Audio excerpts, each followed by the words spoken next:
মাহে রমজান সামনে, এবারের রমজানে টার্গেট নাও 30 দিনের রোজার মাধ্যমে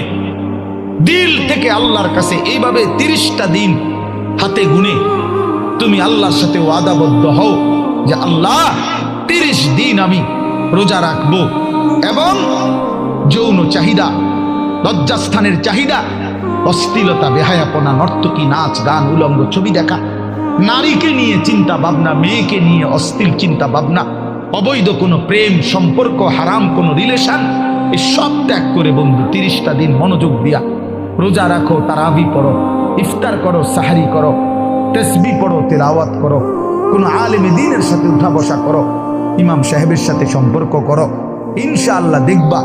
আল্লাহ চাহে তো 30 দিনের মাথায় আল্লাহ বলেন লাআল্লাকুম তাত্তাকুন, আমি আল্লাহ ওয়াদা দিলাম মোমেন তোকে মুত্তাকি বানিয়ে দেব।